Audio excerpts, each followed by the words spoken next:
22 তারিখ থেকে যতদিন সে মাটিতে থাকবে আমাদের রূপ হবে ভয়ঙ্কর। আমরা এবার তাকে ভয়ঙ্কর রূপ দেখাবো। জাতিসংঘ সাধারণ অধিবেশনের সময় বাংলাদেশের প্রধান উপদেষ্টার সফর ঘিরে আবারও সরব যুক্তরাষ্ট্র আওয়ামী লীগ। তাদের ঘোষণা, উপদেষ্টা যেখানে যাবেন সেখানেই বিক্ষোভ। মোহাম্মদ ইউনূসের গায়ে ফ্রেশ ডিম ছড়বে না, তারা পচা ডিম মারবে।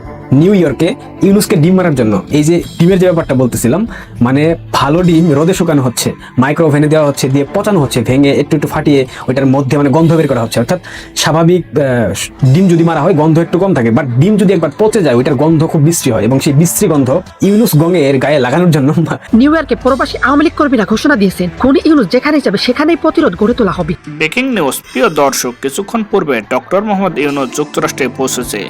যখন সে রেস্টুরেন্টে প্রবেশ করতে যাচ্ছিল ঠিক সেই সময় আওয়ামী লীগের নেতাকর্মীদের তোপের মুখে সেখান থেকে পালাতে বাধ্য হয়েছে এবং আওয়ামী লীগের নেতাকর্মীরা তার উপর হামলা করেছে।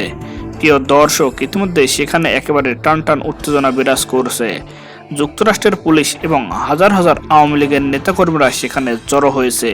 প্রিয় দর্শক, আজকের ভিডিওটি খুবই গুরুত্বপূর্ণ হতে চলেছে, তাই না টেনে সম্পূর্ণ ভিডিওটি দেখতে থাকুন এবং চ্যানেলটি সাবস্ক্রাইব করে আমাদের সাথেই থাকুন।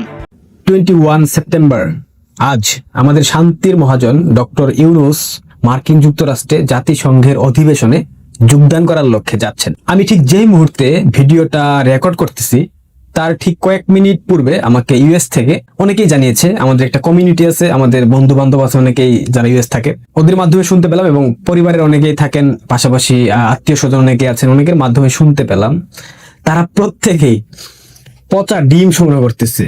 এবং আসাদ নূরের একটা ভিডিও আমি গতকাল সকালে দেখেছিলাম, সেই তথ্যটা আগেই দিয়েছে যে ডিম মানে ভালো ডিমকে পচানোর জন্য বিভিন্ন পন্থা নিতেছে মার্কিনীরা, মানে বাংলাদেশি যারা থাকে মার্কিন যুক্তরাষ্ট্রে। ইউনুস তো যাচ্ছে নিউ ইয়র্ক ছাড়াও আর বাদবাকি যে স্টেট গুলাতে বাঙালি কমিউনিটি থাকে, বাংলাদেশের মুক্তিযুদ্ধপন্থী আওয়ামীপন্থী মানুষজন থাকে, তারাও যাচ্ছে নিউ ইয়র্কে ইউনুসকে ডিম মারার জন্য। এই যে ডিমের যে ব্যাপারটা বলতেছিলাম, মানে ভালো ডিম রোদে শুকানো হচ্ছে, মাইক্রো ওভেনে দেওয়া হচ্ছে, দিয়ে পচানো হচ্ছে, ভেঙে একটু একটু ফাটিয়ে ওইটার মধ্যে মানে গন্ধ বের করা হচ্ছে। অর্থাৎ স্বাভাবিক ডিম যদি মারা হয় গন্ধ একটু কম থাকে, বাট ডিম যদি একবার পচে যায় ওইটার গন্ধ খুব বিশ্রী হয়, এবং সেই বিশ্রী গন্ধ ইউনুস গঙের গায়ে লাগানোর জন্য সেখানকার মানে তারা একদম খুব আয়োজন করে বিষয়টা করতেছে, মানে উৎসাহ নিয়ে, যে একটা খারজ, একটা বদমাইশ, একটা বুইড়া খাটাস যে কিনা বাংলাদেশের ক্ষমতা নিয়ে দেশটাকে জঙ্গি রাষ্ট্রে পরিণত করেছে।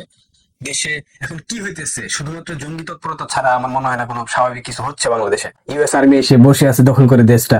যা হোক, এটা অন্য প্রসঙ্গ। তো যেটা নিয়ে বলছিলাম, ইউনুসকে ডিম মারার জন্য সকল পর্যায়ের মানুষের আয়োজন সম্পন্ন, এবং ইউনুস একটা ধূর্ত খ্যাকশিয়ালের মতো, আপনারা জানেন, আমি বলতাম বারবার, এখনো বলতেছি, ফখরুল ইসলাম আলমগীরকে নিয়েছে শুধুমাত্র বিএনপির যে একটা কমিউনিটি আছে ওদেরকে দিয়ে এই লাঞ্ছনা বঞ্চনা কিংবা এটা সামাল দেওয়ার জন্য। কিন্তু প্রকৃত পক্ষে কি বিএনপি এই শত শত মুক্তিযুদ্ধপন্থী মানুষ, শত শত আওয়ামীপন্থী মানুষ এদেরকে রুখে দিতে পারবে? আপনাদের কি মনে হয়? আপনারা যারা ইউএসএ থেকে আমার ভিডিও দেখছেন, আপনারা অবশ্যই একটু আমাকে কমেন্টে জানাবেন যে এই বিএনপি, এই জামায়াত, এই এনসিপি, এরা কি আদৌ মুক্তিযুদ্ধপন্থী এবং আওয়ামীপন্থী মানুষদেরকে ঠেকে দিতে পারবে? ইউনুসকে লাঞ্ছনা থেকে বাঁচাইতে পারবে? পারবে না, আমার মনে হয় না পারবে। বাট আপনাদের মতামতটা একটু আপনারা আমাকে জানাবেন। এবং এই যে জাতিসংঘে যাচ্ছে রাষ্ট্রের টাকা খরচ করে, কোনো উপকার নাই, এক পয়সার কোনো উপকার হবে না জাতিসংঘে যাওয়ার পর। এটা হচ্ছে জাতিসংঘ যাওয়ার পর্ব।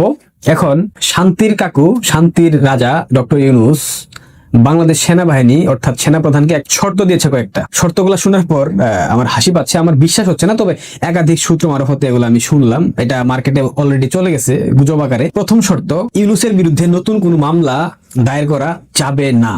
শর্ত নাম্বার 2, আগে যে মামলাগুলো ইউনুসের বিরুদ্ধে ছিল, কর ফাঁকির মামলা, 666 কোটি টাকা মেরে দিয়েছে রাষ্ট্রের, এই মামলা নতুন করে উত্থাপন করা যাবে না, কিংবা নতুন করে আবার ওইটা ফাইল খোলা যাবে না। শর্ত নাম্বার 3, ইউনুসের যতগুলো ব্যবসা প্রতিষ্ঠান আছে, ইনক্লুডেড গ্রামীণ ব্যাংক, গ্রামীণ ফোন, গ্রামীণ বিশ্ববিদ্যালয়, তারপর গ্রামীণ ওয়ালেট, তারপর এই আদম ব্যবসার যে লাইসেন্স আছে, অর্থাৎ বাংলাদেশে ইউনুসের গ্রামীণ সেন্টারের যতগুলো ব্যবসা প্রতিষ্ঠান আছে, কোনো ব্যবসা প্রতিষ্ঠান নষ্ট করা যাবে না, ধ্বংস করতে দেওয়া যাবে না, সেনাবাহিনীকে এটার প্রোটেকশন দিতে হবে। শর্ত নাম্বার 4, ইউনুসের উপদেষ্টা পরিষদের সব উপদেষ্টা এনসিপির তথাকথিত টোকাই নেতারা এবং ইউনূসের ঘনিষ্ঠ যারা রয়েছে প্রত্যেককেই সেফ এক্সিট দিয়ে সেনাবাহিনীকে খোদ বিমানে পৌঁছে দিয়ে আসতে হবে। শর্ত নম্বর 5, ইউনূসের এবং ইউনূসের পরিবারের সাথে এবং তার আত্মীয় স্বজনের সাথে এই জুলাই আন্দোলন নিয়ে কোনো প্রকার সহিংসতা করা যাবে না, কোনো প্রকার মামলা, কোনো প্রকার ঝামেলার মধ্যে তাদেরকে ফেলা যাবে না।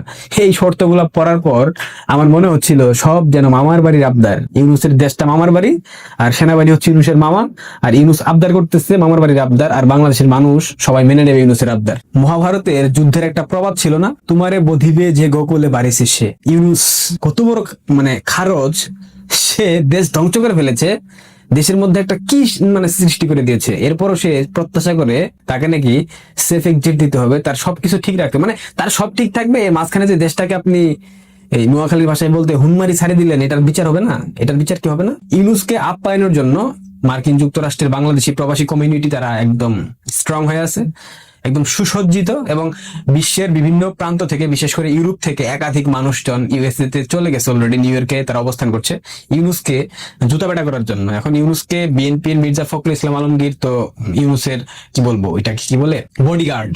হ্যাঁ, সালমান খানের বডিগার্ড সিনেমাটার কথা মনে পড়তেছে, বডিগার্ডের মতো গেছে যে। উন্নত চিকিৎসার জন্য সিঙ্গাপুরে গেলেন নুরুল হক নূর। উন্নত চিকিৎসার জন্য সিঙ্গাপুরের উদ্দেশ্যে ঢাকা ছেড়েছেন গণ অধিকার পরিষদের সভাপতি নুরুল হক নূর।